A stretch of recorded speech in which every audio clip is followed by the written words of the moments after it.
Amém.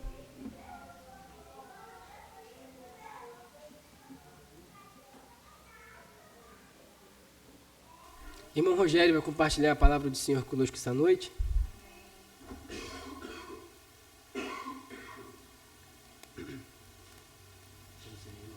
Tem água aqui, tá? Obrigado.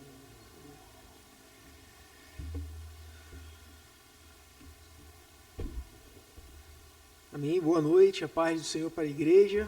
Amém. Graças a Deus por mais esse dia, né, mais essa noite na presença do Senhor. Podemos aqui, né, já sentir o doce agir de Deus em nossas vidas, né, e que Deus continue falando conosco, né, em nome de Jesus. Essa é a nossa oração. Para tanto, eu convido a igreja a abrir o livro de Lucas, o Evangelho de Lucas, capítulo 5. Evangelho de Lucas, capítulo 5. Vamos ler dos versos 1 ao verso 11. Né? Do verso 1 ao verso 11. Amém? Que assim diz as Escrituras. Aconteceu que Jesus estava junto ao lago de Genezaré, e a multidão o apertava para ouvir a palavra de Deus. Então ele viu 2 barcos junto à praia do lago. Os pescadores tinham desembarcado e estavam lavando as redes. Entrando num dos barcos, que era o de Simão, Jesus pediu-lhe que o afastasse um pouco da praia, e assentando-se do barco, ensinava as multidões. Quando acabou de falar, Jesus disse a Simão: leve o barco para o lugar mais fundo do lago, e então lancem as redes de vocês para pescar. Em resposta, Simão disse: mestre, havendo trabalhado toda a noite, nada apanhamos, mas sobre esta sua palavra lançarei as redes. Fazendo isso, apanharam grande quantidade de peixe, e as redes deles começaram a se romper. Então fizeram sinais aos companheiros do outro barco para que fossem ajudá-los, e foram e encheram ambos os barcos, a ponto de quase afundarem. Vendo isto, Simão Pedro prostrou-se aos pés de Jesus, dizendo: Senhor, afaste-se de mim, porque sou pecador. Pois à vista da pesca que fizeram, a admiração se apoderou dele e de todos os seus companheiros, bem como de Tiago e João, filhos de Zebedeu, que eram seus sócios. Então Jesus disse a Simão: não tenha medo, de agora em diante você será pescador de gente. E arrastando eles os barcos para a praia, deixando tudo, o seguiram. Vamos orar. Senhor Deus, amado Pai, em Tua presença ainda, Deus, nós te pedimos, ó Pai, que o Senhor venha falar conosco, Pai, mais uma vez essa noite, Pai. Senhor Deus, que possamos, Pai, estar de corações abertos, ó Pai, para ouvir a Tua palavra, Pai, que a Sua palavra venha, Pai, em nossas vidas e produza o resultado pela qual está sendo mandada, Pai, que a Tua palavra não volte vazia, Pai. Senhor Deus, mas que fale aos nossos corações, às nossas mentes, que venha, Deus, moldar o nosso caráter, a nossa vida, Pai, diante de Ti, Pai, que possamos, ó Pai, com assombro e com temor, Pai, estar diante de Ti, Pai, e ouvindo a Tua palavra, que, Pai, a simples exposição da Tua palavra já, Deus, nos muda, Deus, nos transforma, nos liberta, ó Pai. Deus, em nome de Jesus, fala conosco. Amém. Amém, irmãos? Estamos aqui diante, né, uma vez mais, de uma passagem que está relacionada à água, né? Na verdade, é um mar chamado Mar da Galileia, que aqui está denominado como Lago de Genezaré, mas que traz muita ligação conosco, né? Assim como o povo brasileiro. Nós temos um país que ele tem cerca de 7.500 quilômetros, né, de costa litorânea, além de rios, né, de hidrovias, bacias hidrográficas. Então, somos realmente uma nação bem ligada ao mar, bem ligada à água, né? Para a gente ter uma noção, cerca de 90% do nosso comércio internacional, ou seja, do que a gente exporta, vende para outros países, do que a gente recebe de outros países, recebemos por meio do mar, da água, né? E aqui, notoriamente, em nossa cidade, né? Nós também, Cabo Frio, uma vocação marítima muito, né, profunda, né? Somos a 7ª cidade mais antiga do Brasil, e um povoado que assim floresceu, próximo ao quê? Próximo ao mar, né? A saída para o mar, né? Que, dentre as suas atividades ali mais preponderantes, nós temos o quê? Atividade pesqueira, né? E andando ali próximo a um dos nossos cartões postais, né? Ali o Forte São Mateus, nós podemos observar, né, dias após dias, pesqueiros, né, embarcações miúdas, embarcações pequenas, ou pesqueiros já um pouco mais avantajados, mas enfim, quase uma esquadra inteira chegando e saindo, né, com suas redes e com a sua pesca, né, e isso nos traz um pouco essa reflexão da passagem que nós vamos ler um pouco mais, né, porque ali eram homens que estavam ali sendo retratados aqui por o evangelista Lucas, mas eram homens pescadores que estavam nada mais fazendo do que o seu ofício diário, o exercício regular da sua profissão. Ali eles estavam no seu dia a dia, mas era ali no seu dia a dia, nesse exercício regular da sua profissão, que eles tiveram um encontro que realmente marcou as suas histórias, as suas vidas, né? Então nós vamos falar, né, sobre essa história de experientes pescadores, né, que no mar encontraram suas verdadeiras vocações, mas que nada tinha a ver com a pesca comercial, com efetivamente o seu ganha-pão. Era para além disso, né, era verdadeiramente um encontro espiritual que mudaria a vida daqueles homens dali para frente, né? E nós estamos inseridos aqui então no Evangelho de Lucas, né, que é o primeiro do volume Lucas Atos, né? O mesmo autor, o evangelista Lucas, ele escreve esse evangelho, escreve também o livro de Atos. No Evangelho de Lucas, ele vai dar ênfase, né, ao ministério de Jesus, que começa ali na Galileia e tem o seu ápice em Jerusalém, isso mostrando como o Espírito Santo esteve presente no ministério de Jesus, com poder, com curas, né, com sinais sendo manifestados, né, e Jesus trazendo ali para dentro do Evangelho do Reino pessoas que estavam segregadas à margem da sociedade. E no livro de Atos ele já mostra a igreja ali também inflamada, ali, a igreja também impulsionada pelo Espírito Santo, né, levando o evangelho do reino ali para os confins da terra. Mas ainda no Evangelho de Lucas, ele já começa o seu evangelho dando o tom e mostrando, né, o propósito, né, para que ele escreveu ali em capítulo 1, versículos 2 a 4, Lucas diz assim: conforme nos transmitiram o que desde o princípio foram deles testemunhas oculares e ministros da palavra, para que vocês tenham plena certeza das verdades em que foi instruído. Então, Lucas estava ali testemunhando, mostrando, né, narrando os fatos que ali aconteceram com Jesus e seus discípulos, ali ao longo do ministério de Jesus, para quê?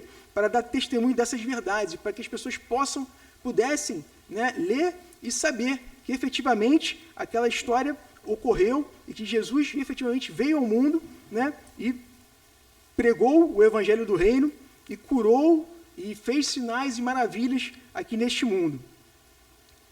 Isso para demonstrar que ele era quem? O Cristo, aquele que haveria de vir, aquele prometido às nações, né, prometido ao mundo como o que seria o Salvador, o Redentor de toda a humanidade. Além disso, Lucas escreve também para uma plateia, basicamente uma audiência gentílica, né, de gentios. Assim como ele era um gentil, aliás, Lucas é o único autor gentil da Bíblia, né? Sendo um autor que visava os gentios no mundo greco-romano, sua aptidão com as palavras, mais precisamente com o grego clássico, era bastante notória, né? E demonstrava uma eloquência de uma pessoa culta. Então, Lucas era um médico, né, um doutor, efetivamente, e ele tinha muita habilidade com as palavras. E isso fica muito claro aqui também do grau de detalhes e de vividez que ele demonstra aqui durante a narrativa que nós vamos explorar no dia de hoje, né? E num contexto maior, né, dessa passagem aqui do capítulo 5, nós encontramos então Lucas narrando o ministério de Jesus na Galileia, né? Após narrar a tentação de Jesus no deserto, isso no capítulo 4, ele descreve então um périplo de Jesus pela Galileia e Nazaré, pregando com toda a autoridade e curando os enfermos, né? Lucas, por exemplo, capítulo 4, versículos 14 e 15, está escrito assim: então Jesus, no poder do Espírito, voltou para a Galileia, e a sua fama correu por toda aquela região, e ensinava nas sinagogas, sendo elogiados por todos. Então Jesus estava efetivamente ali com o poder do Espírito Santo, operando os seus sinais e maravilhas ali já no início do seu ministério. E operava seus sinais e maravilhas, e falava, né, e discorria ali as suas palavras com autoridade e poder. E isso os distinguia dos demais mestres da lei contemporâneos de Jesus. Né? Em Lucas capítulo 4, versículos 16 a 22, já em Nazaré, a gente vê Jesus ali entrando na sinagoga e dando um testemunho de uma passagem de Isaías 61, lendo aquela passagem e evocando para si, que aquela passagem tinha ocasionada ali, tinha sido cumprida na vida do próprio Jesus. E assim diz o texto sagrado: Jesus foi para Nazaré, onde havia sido criado. Num sábado entrou na sinagoga, segundo o seu costume, e levantou-se para ler. Então lhe deram o livro do profeta Isaías, e abrindo o livro,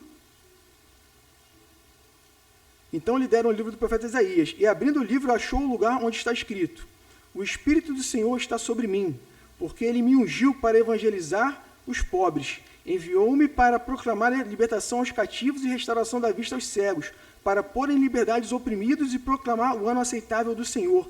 Tendo fechado o livro, Jesus o devolveu ao assistente e sentou-se. Todos na sinagoga tinham os olhos fixos nele. Então Jesus começou a dizer: hoje se cumpriu as escrituras que vocês acabam de ouvir. Todos davam testemunho dele e se maravilhavam das palavras cheias de graça que lhes saíam do lábio. Então todos ali estavam atentos e atônitos.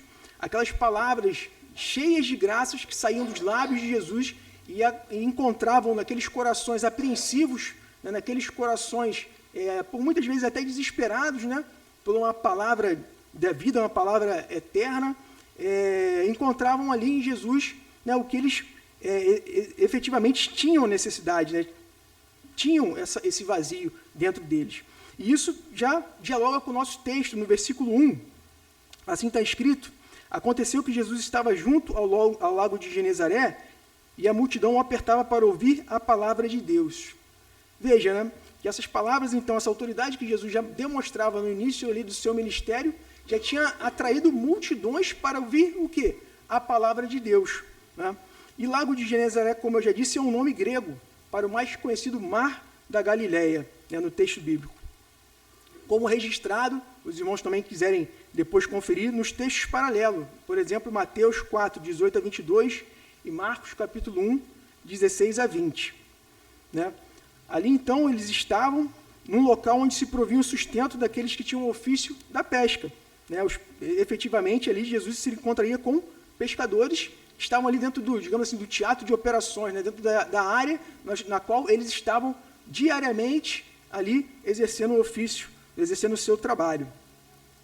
Apesar de ser denominado lago, aqui interessante, né? Era uma região muito estável em termos de clima, por estar entre o mar Mediterrâneo, uma região desértica e uma cadeia montanhosa. Então, ali, invariavelmente, poderiam ocorrer chuvas e tempestades, né, que ameaçavam a vida, então, daqueles marinheiros, né, daqueles pescadores. Após, então, uma sequência, né, de milagres e demonstrações da palavra e autoridade do Senhor Jesus, a multidão continuava seguindo a Jesus para quê? Para ouvir a palavra de Deus. Então, o autor enfatiza aqui o desejo da multidão em ouvir a palavra de Deus. Vimos Jesus ativamente pregando e ensinando isso continuamente. Algo que nasce ainda no início do ministério de Jesus, como nós retratamos, né, aqui, quando ele, por exemplo, no capítulo 4, na tentação, ele responde para Satanás: nem só de pão viverá o homem, mas sim de toda a palavra que procede da boca de Deus. Então Jesus já está dando a importância da palavra que sai da boca do próprio Cristo ali, um Deus encarnado aqui na terra, que seria alimento, que seria efetivamente vida para aquelas pessoas. E aquelas pessoas estavam ali cercando Jesus naquele cenário ali próximo ao lago ou ao mar da Galileia, justamente para ouvir a palavra de Deus, né? Possamos também ter, né, essa vontade, né, que possamos ter essa motivação, né, de ouvir a palavra de Deus, porque ela que nos transforma, ela que nos liberta, ela que vai nos moldar um caráter efetivamente cristão, vai nos transformar mais parecidos com Cristo. Ela tem esse poder, e a palavra de Deus hoje, ela está aqui, registrada na Bíblia Sagrada, né, a revelação especial de Deus para a nossa vida, né, e disponível para que possamos estudar e nos aprofundar e viver e ter ela como regra de fé e prática para a nossa vida.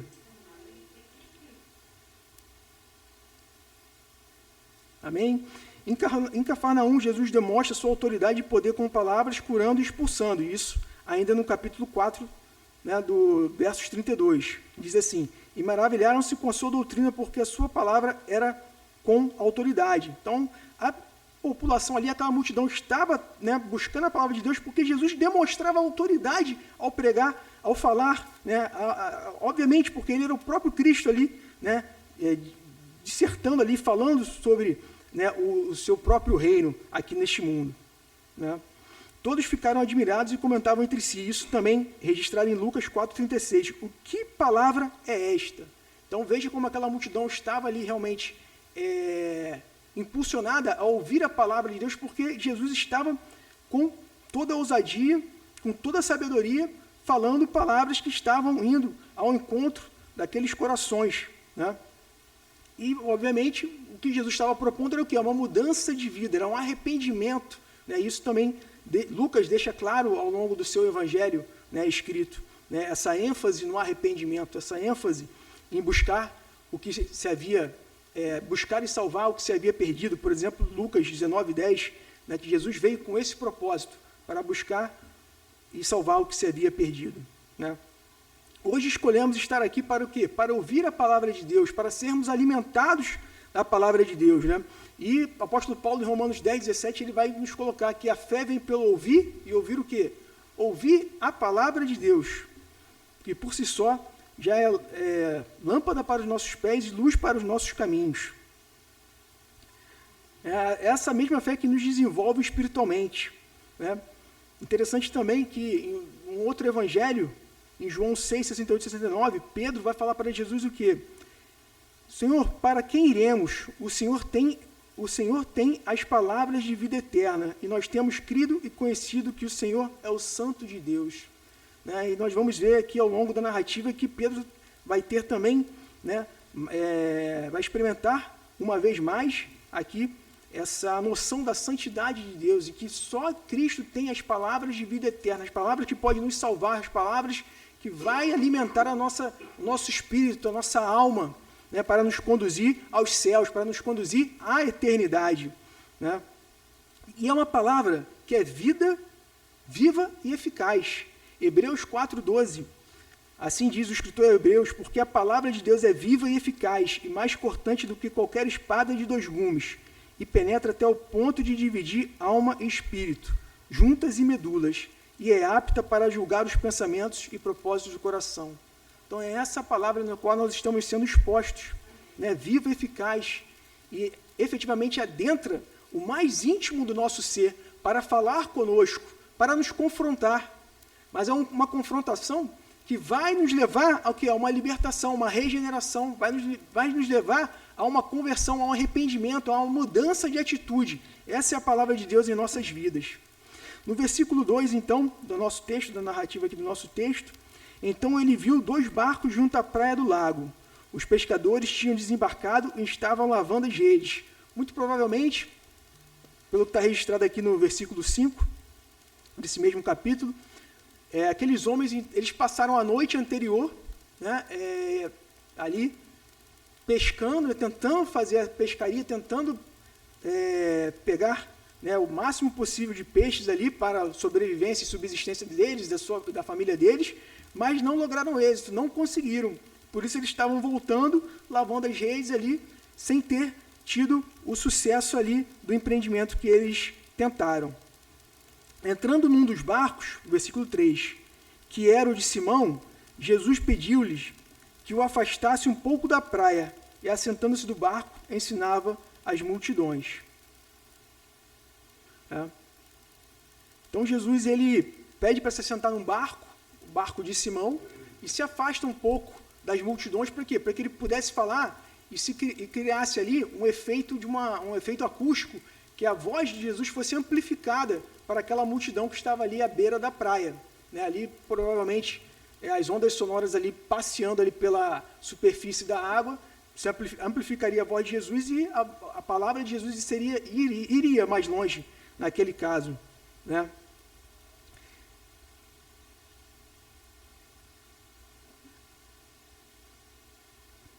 Jesus estava então ali correspondendo às expectativas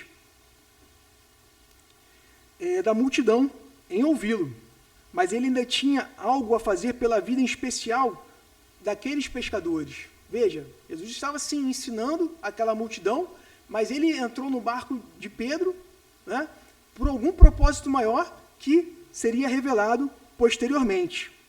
E você hoje, nós estamos, aliás, hoje aqui em comunhão, também com várias pessoas e ouvindo a palavra.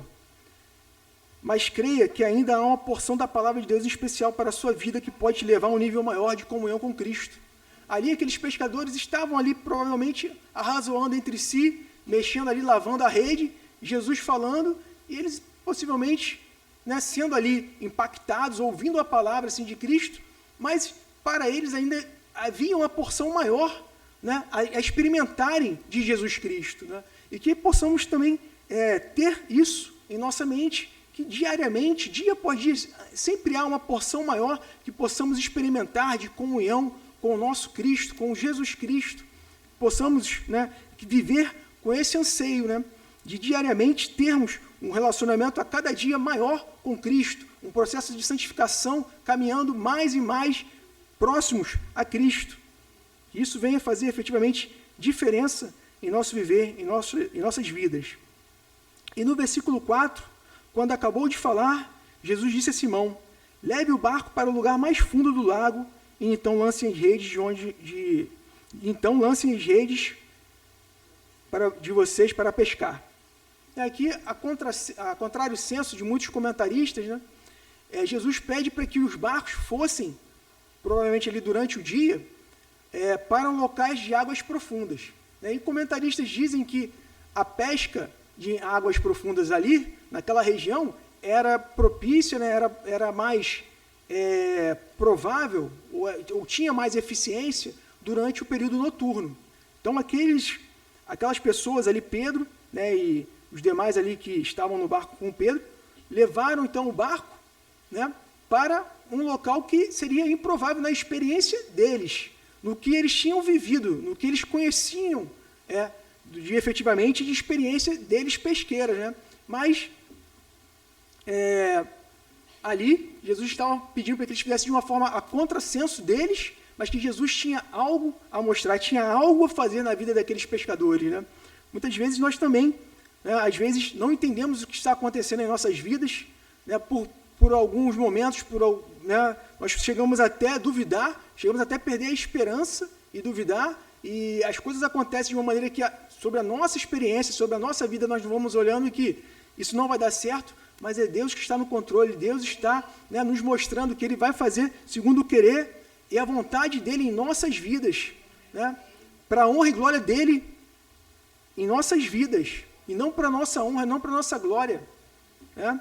E ali Jesus estava mostrando isso para aqueles pescadores.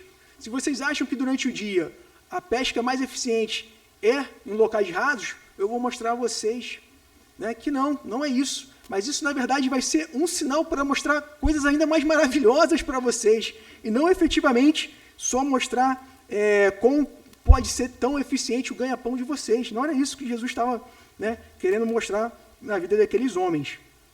No versículo 5, então, Simão Pedro responde a Jesus: Mestre, havendo trabalhado toda a noite, nada apanhamos, mas sob esta sua palavra lançarei as redes. Pedro, então, em um primeiro momento, colocou a situação até mesmo como uma duvidosa. Olha, nós trabalhamos, né, a noite toda, mostrou para Jesus que, olha, nós fizemos ali o que o nosso braço de carne se colocou a ser feito, né? O que nós podíamos fazer dentro do que nós temos de conhecimento pesqueiro, né, da experiência que nós temos do dia a dia aqui neste lugar, mas vamos seguir, por causa da tua palavra, vamos seguir efetivamente o que o Senhor tem mandado, né?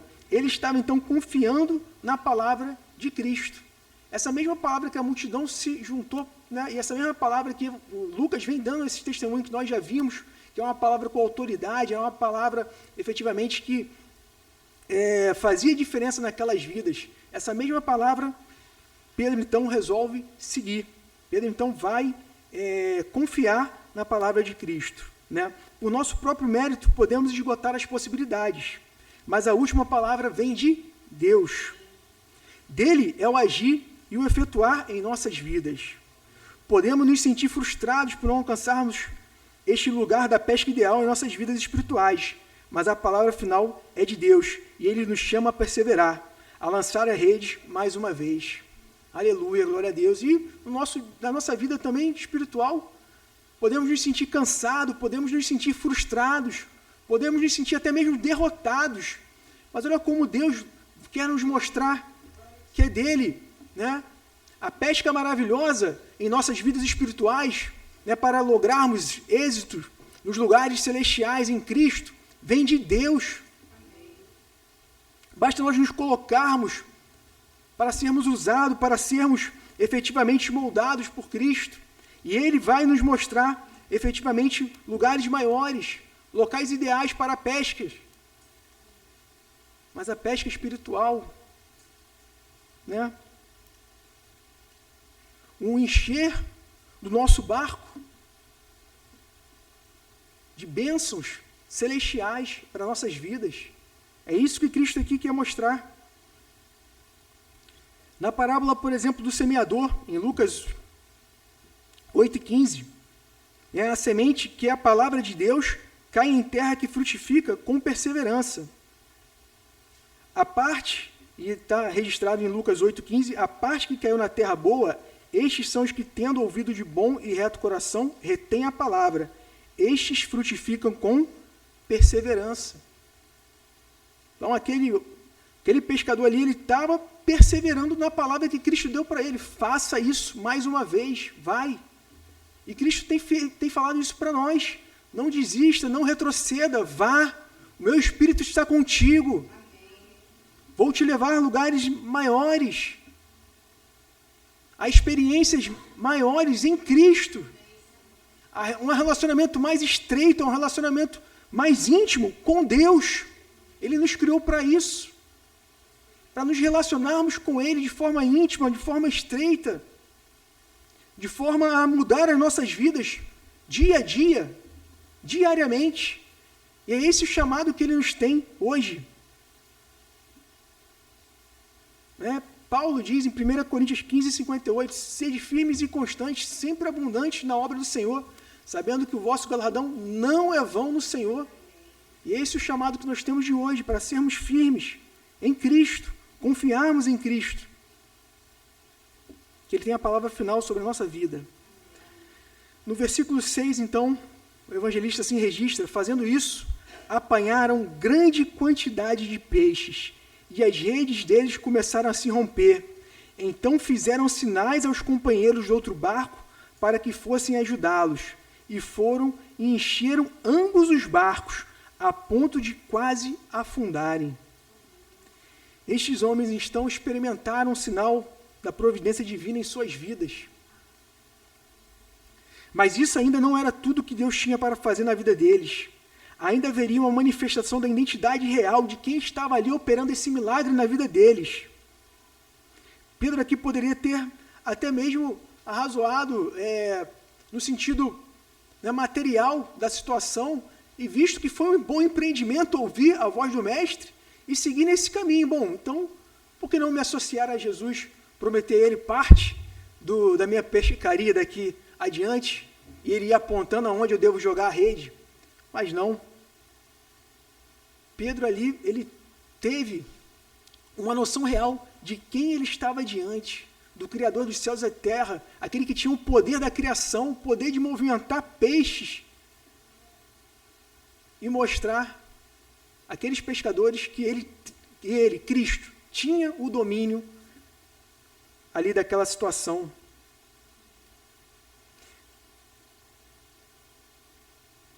Mas não era esse o propósito de Jesus, em atendê-los ali fisicamente, em atendê-los ali materialmente.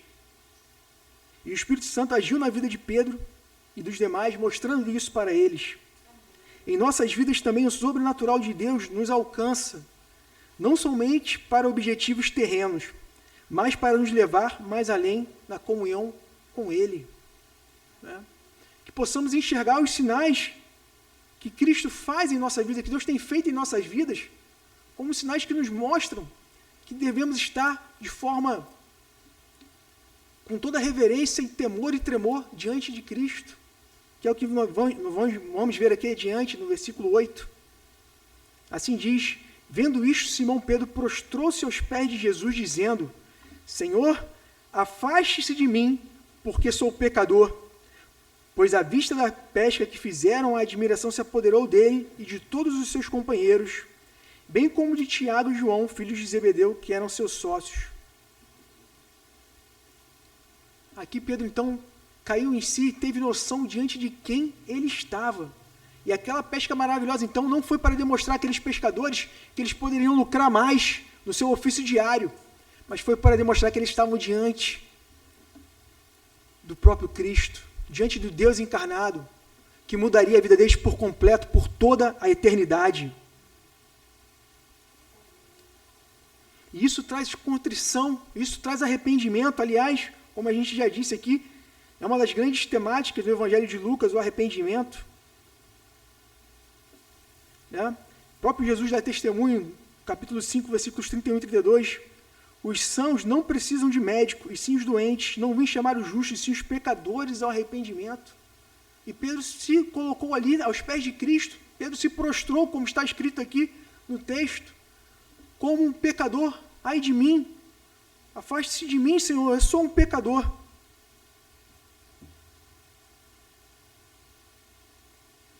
Enquanto pescador, Pedro pode até ter se admirado com a quantidade de peixe em um primeiro momento, mas sua descoberta maior foi que ele era pescador e estava contemplando face a face o Altíssimo ali, naquele momento. Pedro olhou para o sinal e de súbito compreendeu para o significado maior do milagre, dando conta de sua pequenez e flagrante estado de rebeldia contra aquele que provou ser o Senhor sobre a criação. Ao contemplar, então, a glória de Deus, personagens bíblicos também, por exemplo, do Antigo Testamento, tiveram o mesmo assombro. Em Isaías, no capítulo 6, o que ele diz? Ai de mim que estou perecendo. Esse é o estado de quem tem consciência de sua falibilidade ante ao Deus perfeito, santo, santo e santo. Isaías tinha visto ali a glória de Deus, tinha visto ali anjos cantando santo, santo, santo. É o Senhor dos exércitos. E a reação de Isaías foi dizer, ai de mim. Que possamos ter esse mesmo assombro, meus irmãos. Que possamos cair perante os pés de Cristo, dizendo, ai de nós, porque estamos perante ao Deus eterno, Criador dos céus e terra. É com essa atitude que devemos reconhecer nosso estado de miséria e pecado diante do Rei da Glória, nos prostrando e adorando e buscando viver uma vida corandeo, né? Que em latim significa tomar lugar na presença de Deus ou ante a face de Deus em todos os momentos da nossa vida. João Calvino, nas Institutas da Religião Cristã, ele escreve quanto à resposta humana frente à santidade de Deus e tal experiência traumática. Aqui procede aquele horror e espanto com aqueles que os santos têm sido afligidos e abatidos com a presença de Deus. Os homens nunca sentem de verdade sua pequenez até que se vê frente à majestade de Deus. Então, quanto mais nos aproximamos de Deus, quanto mais nós temos noção, quanto mais nós enxergamos mais a majestade, a glória do Deus verdadeiro, santo, mais nós temos noção de quem nós somos. E foi aquela noção ali que abateu Pedro e os demais que estavam junto com Pedro. Desse modo, então, com reverência e temor, somos impulsionados a viver uma vida de santificação perante Deus, perante a face de Deus. Nas palavras de um pregador cristão do século XIX, J.C. Ryle, em seu livro Santidade, sem a qual ninguém verá o Senhor, quanto maior a iluminação espiritual que desfrutavam, tanto mais percebiam seus incontáveis defeitos e debilidades. Quanto maior graça receberam, tanto mais foram cingidos de humildade. Possamos, com fé, mas também com humildade, estarmos na posição que devemos estar, de joelhos, prostrados perante Cristo,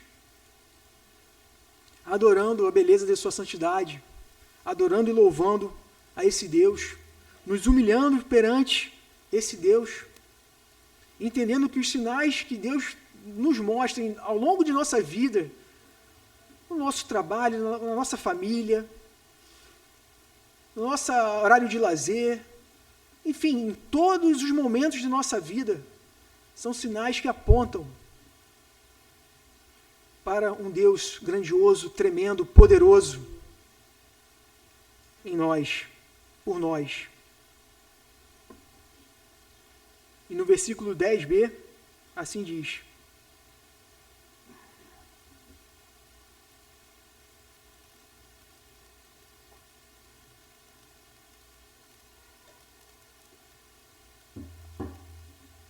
aqui já a caminho de terminarmos. Então Jesus disse a Simão: não tenha medo, de agora em diante você será pescador de gente. No versículo 11, arrastando eles os barcos para a praia, deixando tudo, seguiram. Podemos observar aqui que foi durante o exercício, né, como a gente já colocou, regular, diário, dos ofícios, aqueles pescadores que suas vocações verdadeiras foram descortinadas, foram trazidas à tona. E é em nosso dia a dia, como pais, como mães, como empregados, como empregadores, como estudantes, como donas de casa, enfim, que Deus quer se revelar e mostrar, e quer nos mostrar nossa verdadeira vocação, o nosso chamado para seguirmos a Jesus. Amém? E a título aqui de aplicação, eu deixo, né, para os irmãos que os sinais de Deus em nossas vidas são para nos mostrar o quanto débeis e fracos somos e o quanto precisamos da graça e da misericórdia do nosso Deus em nossas vidas. O quanto o Senhor quer mostrar o nosso viver, que possamos desenvolver nossa salvação com temor e com tremor diante de Deus, sabendo que Deus é quem efetua tanto o querer como o realizar, segundo a sua boa vontade, como está em Filipenses 2, 12 a 13. A surpresa, então, não era em pescar a maior quantidade de peixes que eles já conseguiram em suas vidas fazer. Não, não era isso. Mas era a promessa que aquele que fizera tal sinal na vida deles, também seria com eles para lançarem a rede missionária do Evangelho e se tornarem pescadores de alma, por obra e ação do próprio Cristo, do Espírito Santo na vida deles. Este é o chamado de Deus em nosso dia a dia, que possamos estar prontos, né, para ouvirmos esse chamado e vivermos esse chamado em nossas vidas. Amém? Deus nos abençoe, irmãos. Vamos orar? Ó Senhor Deus, em nome de Jesus, ainda na sua presença, Pai, Senhor Deus, que possamos estar, Pai, prostrados, Pai, que possamos estar, ó Pai, derramados, Pai, na tua presença, Pai. Nosso coração, Pai, esteja totalmente, Pai, quebrados, ó Pai, constritos, ó Pai, para Ti, por Ti, Pai, para Ti, Senhor. Senhor Deus, para que possamos, Pai, compreender e viver, Pai, a perfeita e boa e agradável vontade que o Senhor tem para nossas vidas, ó Pai.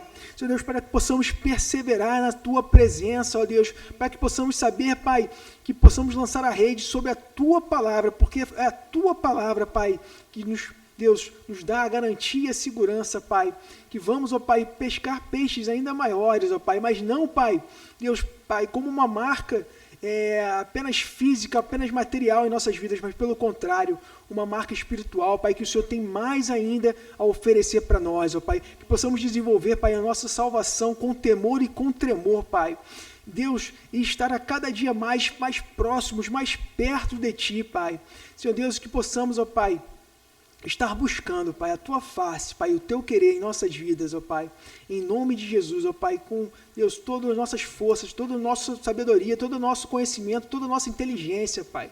Senhor Deus, que possamos viver, Pai, Senhor Deus, o Teu evangelho genuíno aqui neste mundo, Pai. Dá-nos Tua graça, dá-nos Tua misericórdia, Pai, em nome de Jesus, Pai, em nome de Jesus.